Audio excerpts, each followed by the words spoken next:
La parole est à monsieur Pascal Popelin.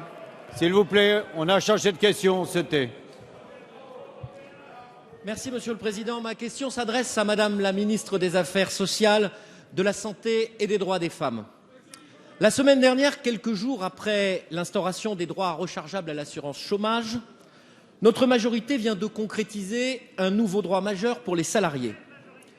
En application de la loi du 20 janvier 2014, garantissant l'avenir et la justice du système de retraite, discuté et voté ici même, les décrets du 10 octobre dernier viennent concrétiser la création du compte personnel de pénibilité qui sera pris en compte pour calculer la durée de cotisation des salariés. 4 facteurs de pénibilité sont intégrés dès le 1er janvier prochain: le travail de nuit, le travail répétitif, le travail en horaire alternant, le travail en milieu hyperbare. Très concrètement, les salariés évoluant dans ces contextes vont bénéficier de droits nouveaux pour réduire leur durée de cotisation, pour alléger leurs horaires de travail ou pour bénéficier d'un accès privilégié à la formation. La concertation portant sur la prise en compte des 6 autres facteurs va se poursuivre tout au long de l'année 2015. Et les gesticulations de M. Gattaz, qui remet en cause de manière pure et simple, pour reprendre l'expression qu'il a employée ce matin, un principe pourtant admis par le MEDEF, n'entameront pas notre détermination à donner vie à cette grande avancée sociale. Madame la ministre, loin des caricatures qui alimentent la chronique pour détourner le débat public des vrais sujets et de la réalité des réformes portées par notre majorité, pouvez-vous préciser à la représentation nationale les avancées concrètes qui peuvent être attendues par l'instauration du compte pénibilité?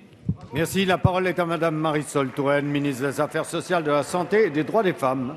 Merci, Monsieur le Président. Mesdames et Messieurs les députés, Monsieur le député Pascal Popelin, vous avez raison de souligner l'importance de la réforme de la pénibilité. Réforme qui a été votée par le Parlement, qui va permettre à des centaines de milliers, à des millions de salariés de bénéficier d'un droit nouveau. Très concrètement, de quoi s'agit-il, monsieur le député? Il s'agit de faire en sorte que des hommes, des femmes, qui au cours de leur vie professionnelle ont été exposés à des facteurs de pénibilité comme le travail de nuit, le travail répétitif, le port de charges lourdes, l'exposition à des substances toxiques, que ces salariés bénéficient de départ en retraite anticipée, de droit à la formation ou de retraite progressive. Ce droit nouveau, qui est un droit social majeur, il a été voté par le Parlement et les décrets d'application ont été publiés vendredi dernier, 10 octobre. Et je veux le dire, le temps de la concertation a été engagé. Le temps de la concertation se poursuivra pour ce qui reste à faire au cours de l'année 2015. Mais le 1er janvier 2015 se mettra en place le compte pénibilité pour des centaines de milliers de salariés. Et dès l'année 2015, c'est 1 million de salariés qui pourra très concrètement bénéficier de ces droits nouveaux. Alors toutes les gesticulations de la terre n'y changeront rien, monsieur le député.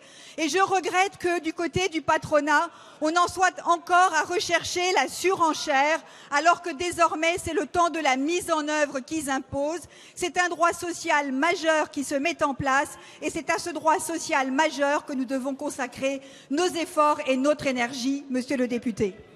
Merci madame.